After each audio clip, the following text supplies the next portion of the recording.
12 साल का था, मेरी माँ ने मुझ पर घर पर अकेले रहने का भरोसा करना शुरू ही किया था। ये तब की बात है, हम एक शांत और सुरक्षित छोटे शहर में रहते थे। सड़कें शांत, बड़े-बड़े आंगन, दोस्ताना पड़ोसी और दुकानें और रेस्टोरेंट से भरा हुआ एक प्यारा सा गांव था। ये ऐसी जगह बिल्कुल नहीं थी जहां आपको रात में अकेले चलते थी हुए पीछे मुड़कर देखना पड़े।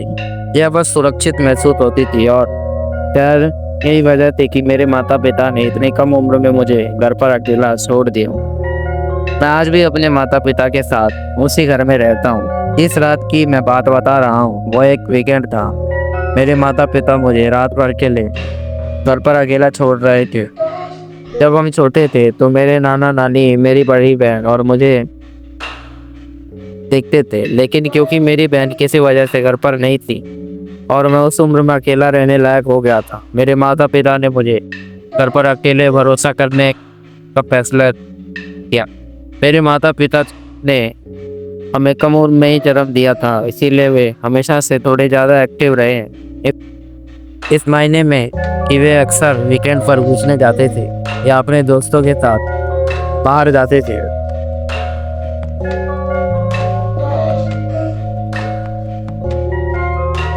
उन्होंने मुझे रात के खाने के लिए पिज्ज़ा के लिए कुछ पैसे दिए थे। 12 या 13 साल के बच्चे के लिए एक आदर्श रात थी। पूरा घर मेरा था, रात भर वीडियो गेम और रात के खाने में पिज्ज़ा। मैं बचपन में जेम्स बॉन्ड वीडियो गेम का दीवाना था, तो मैंने अपने PS2 पर नाइट फाइटर नाम का कोई गेम तीसरी बार खेल रहा था। गेम खत्म करने के बाद मैंने पिज्ज़ा ऑर्डर करने का फैसला किया। हमारे घर के पास ही एक पिज्ज़ा की जगह खुली थी, उसका नाम जियोनीज था। अब ये सालों से बंद है, लेकिन ये मेरे परिवार की पसंदीदा पिज़्ज़ा शॉप थी। मैंने एक रेगुलर पिज़्ज़ा ऑर्डर किया। 12 साल की उम्र में मैं आराम से 3 स्लाइस खा सकता था। मेरी माँ ने मुझे बचे हुए स्लाइस को एल्यूमिनियम फॉइल में लपेटकर फ्रिज में रखने को कहा।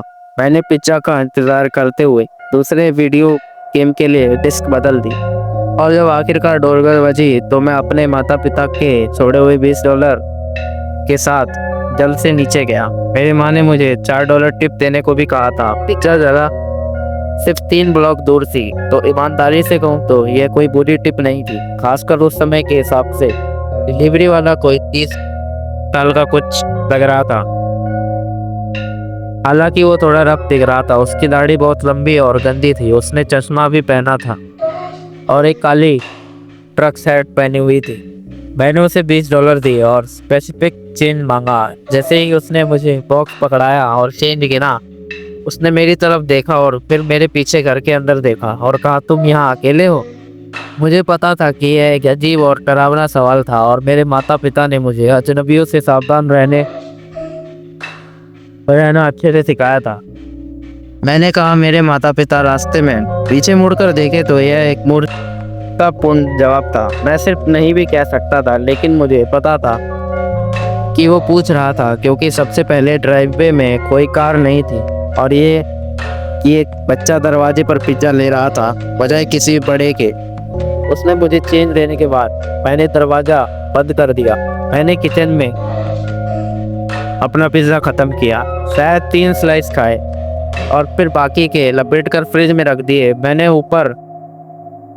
ऊपर गया और अपना दूसरा James bond PS2 game agent under fire खेला। मुझे ये गेम नाइट फाइटर से कम पसंद था, लेकिन यह भी बहुत अच्छा गेम था। कुछ घंटे बीत गए, मुझे खेलते हुए 11:30 बज रहे होंगे जब डोरबेल बजी।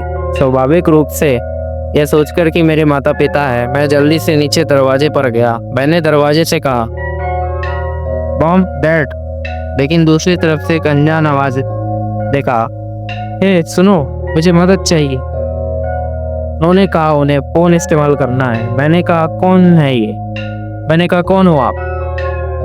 और उसने दोहराया कि उसे बस फ़ोन इस्तेमाल करना है। मैं खिड़की से झांकना नहीं चाहता था क्योंकि ईमानदारी से कहूँ तो मैं डर गया था। मैंने ऊपर जाने और इससे अनदेखा करने का फैसला किया। मैं सामान्य ज्ञान से ही जानता था कि उस दरवाजे को खोलना एक भयानक और बेवकूफ़ी भरा कदम होगा। मैं सीढ़ियों से ऊपर जा रहा था जो सीधे सामने वाले दरवाजे के सामने है। जब बाहर वाले आदमी ने दरवाजे पर जोर से मारा और मैंने उसे कहते हुए सुना, रुको, कृपया मुझे मदद चाहिए, मेरी मदद करो। इसका मतलब ये था कि उसने मुझे देख लिया था। वो दरवाजे के ऊपर लगे शीशे से देख रहा होगा। मैं पीछे मुड़ा और हालांकि सामने वाले बरामदे पर अंधेरा था, मैं फिर भी आदमी के सिर की रूपरेखा देख सकता था। हालांकि मैं उसकी आंखें नहीं देख सकता था। यह स्पष्ट था कि वो मुझे घूर रहा था। मैं ऊपर भागा और अपने माता पिता के कमरे में छुप गया। ऊपर एकमात्र घर का फोन मेरे माता पिता के कमरे में था, तो मैं तुरंत फोन के पास गया और अपनी माँ से सेल फोन नंबर पर कॉल किया। मैंने उस उम्र में अपने पिताजी का नंबर याद नहीं किया था। मेरी माँ ने फोन उठाया, शायद कुछ गिलास वाइन के प्रभाव में थी, और फिर मैंने उन्हें बताया कि दरवाजे पर कोई है जो अंदर आने को कह रहा है। इस टिप्पणी ने शायद उन्हें तुरंत होश में ला दिया, क्योंकि मुझे याद है कि उनकी आवाज़ नाटकीय रूप से बदल गई और वह बहुत तेज और ज़्यादा चिंतित लग रही थी। उन्होंने मुझसे कुछ सवाल पूछे। सबसे पहले, क्या मैंने उस आदमी को जवाब दिया था? उसे बताया था कि मैं घर पर था, और मैंने सच बताया और कहा हाँ। मैंने पूछा कौन था? मेरी माँ की जबान और ज़्यादा चिंतित होती गई। उन्होंने मुझे पूछा कि क्या किसी वजह से कोई जानता था कि तुम वहाँ अकेले हो, और मुझे तुरंत पिज्ज़ा वाला याद आ गया। मैंने उन्हें बताया कि पिज्ज़ा वाले ने मुझसे पूछा था कि क्या मैं यहाँ अकेला हूँ, और इसी समय डोरबेल 2 बार और बजी। मैंने अपनी माँ से घबराते हुए बताया कि वो आदमी नहीं जा रहा था। मेरी माँ ने मुझे उनके कमरे में रहने और बेडरूम का दरवाज़ा बंद रखने को कहा। उन्होंने कहा वे पुलिस को बुला रहे थे। मेरी माँ ने मुझे अपने फ़ोन पर मुझसे लाइन पर रहने को कहा, जबकि वे मेरे पिताजी के फ़ोन से पुलिस को बुला रहे थे। उन्होंने अपने रेस्टोरेंट से बाहर जाना पड़ा, क्योंकि वह बेहतर तरीके से बात करना चाहते थे। वो गर्मियों की रात थी, घर में हवा आने देने के लिए खिड़कियाँ थोड़ी खुली हुई थी, और मेरे माता पिता की खिड़कियों से मैंने घर की तरफ से पीछे तक के आंगन तक जाने वाले गेट खुलने की आवाज़ सुनी। यह बहुत ही धीरे हल्की तरीके से खोला गया। मैंने ये अपनी माँ को बताया, और वो मुझे शांत रहने, अपने कमरे में रहने और लाइट बंद रखने को कहती रही। मैंने फ़ोन पर धीरे से कहा, क्या होगा अगर वो ट्रेन की खिड़की से अंदर आने की कोशिश करे? मेरी माँ मुझसे बस चुप रहने और पुलिस का इंतज़ार करने को कहती रही। वो फ़ोन पर बात कर रही थी, मुझे पुलिस से अपडेट और उनके आने का अनुमानित समय बता रही थी। साथ ही मुझे बात ना करने की भी याद दिलाती। मैं थोड़ा शांत होने लगा था जब मैंने नीचे कदमों की आहट सुनी। घर के अंदर कोई घूम रहा था। मैंने ये घबराकर अपनी माँ से फुसफुसाते हुए कहा, और मैंने उन्हें कुछ चिल्लाते सुना, और दूसरे फ़ोन पर पुलिस को यह सब बात बता रही थी। शायद कुछ ऐसा, आदमी घर के अंदर, जल्दी जाओ। मेरी माँ ने मुझे बिस्तर के नीचे छिपने और वहीं इंतज़ार करने को कहा था। मेरी 12 साल की उम्र के लिए यह मेरी ज़िंदगी का सबसे भयानक अविश्वसनीय क्षण था। मुझे सुरक्षित कराने वाली एकमात्र चीज़ मेरे माता पिता के बेडरूम के दरवाजे पर लगा छोटा सा ताला था। मैंने सीढ़ियों से ऊपर आने वाले कदमों की आवाज़ सुनी। सीढ़ियाँ मेरी बहन और मेरे बेडरूम के पास है। हॉल में आगे मेरे माता पिता का बेडरूम है, और आगे कदमों की आहट कुछ पलों के लिए फीकी पड़ गई। मैं मान रहा हूँ कि घुसपैठिया हमारे बेडरूम में गया खोज रहा था। मेरी माँ ने मुझे बताया कि पुलिस जबरदस्ती अंदर आएगी, और जब तक वे अंदर ना हो तब तक तुम हिलना नहीं। मैंने हॉलवे में कदमों की आहट सुनी जो इस तरफ आ रही थी, जब तक वे बेडरूम के दरवाजे तक नहीं पहुँचे, और फिर उन्होंने दरवाजे का हैंडल दबाने की कोशिश की, लेकिन वो बंद था। उन्होंने कुछ बार कोशिश की, जैसे कि उससे दरवाज़ा जादुई तौर से खुल जाए।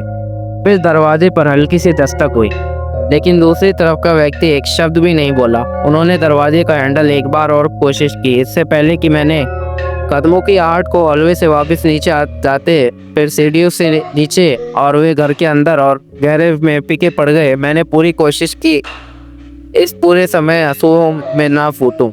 मैंने फ़ोन पर कुछ भी फुसफुसाया नहीं क्योंकि मैं थोड़ी सी भी आवाज़ करने से बहुत डर गया था। मेरी माँ ने आखिरकार मुझे बताया कि पुलिस वहाँ थी, लेकिन अभी भी वहीं रहने को कहा। मैं उम्मीद कर रहा था कि वे दरवाजे तोड़ देंगे, लेकिन इसके वजह मैंने अचानक कई भारी कदमों की आहट सुनी और एक आदमी मेरा नाम से चिल्ला रहा था। खुद को एक पुलिस अधिकारी के रूप में बता रहा था। मैंने उन्हें सीढ़ियों से ऊपर आते सुना और मेरी माँ ने मुझे उनसे जवाब देने और दरवाज़ा खोलने की इजाज़त दी।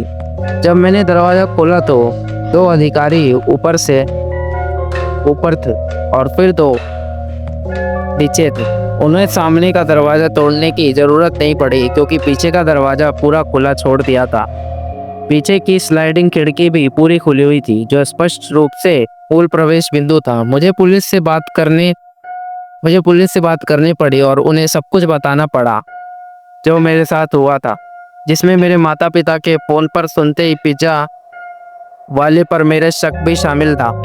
वे घर के रास्ते में थे और जब तक वे वापस नहीं आए, घर पर केवल दो पुलिस अधिकारी बचे थे। पुलिस रिपोर्टर में पिज्ज़ा वाले का उल्लेख शामिल था। उन्होंने कहा वे अपनी जांच करेंगे। मेरे माता पिता मुझे अगली रात जियोनीज पिज्ज़ा पर ले गए और मुझे बोला, अगर तुम इनके कर्मचारी में से किसी को पहचान जाओ तो हमें कहना। जब मैंने उसे नहीं देखा तो उन्होंने मैनेजर से पूछा कि कौन सा कर्मचारी डिलीवरी देने गया था इस बच्चे के एड्रेस पे। उसने कहा वो फिल होगा जो इस समय डिलीवरी पर था। पूरी कहानी बताने के बाद उसने कहा कि यह फिल नहीं हो सकता और हमें परिसर छोड़ने को कहा। संक्षेप में हमें शॉप से निकलने को कहा। बदले में मेरे माता पिता ने शॉप में काफ़ी हंगामा किया और उन्होंने कहा कि वे उन्हें फिर कभी अपना व्यवसाय नहीं देंगे। हम कार में गए और पार्किंग में इंतज़ार किया। हमने लगभग 1 घंटे इंतज़ार किया और वो तब तक नहीं आया तो हम चले गए। मेरे माता पिता को लगा कि ऐसा इसलिए हुआ क्योंकि मैनेजर ने कर्मचारी को फ़ोन किया था। मैं मैसेज किया या फिर कुछ भी ऐसा किया जिससे उस कर्मचारी को पता लग गया और वो वापस नहीं आया। लेकिन कौन जानता है मेरे माता पिता ने कुछ वकील से संपर्क किया जिन्होंने अंततः ठोस सबूत की कमी के कारण मामला नहीं लिया, यह कहते हुए कि यह मूल रूप से समय की बर्बादी हो गई तथा हम उस पिज्ज़ा पर कभी वापस नहीं गए। और इस घटना के कारण मेरे माता पिता को मुझे फिर से घर पर अकेले छोड़ने में बहुत समय लगा। मुझे लगा कि यह पिज्ज़ा वाला ही था या उससे कोई संपर्क में कोई और दूसरा व्यक्ति उस रात मेरे को परेशान करने आया था, यह जान के कि मैं अकेला था। तो कैसी लगी आपको यह कहानी बताइए ज़रूर।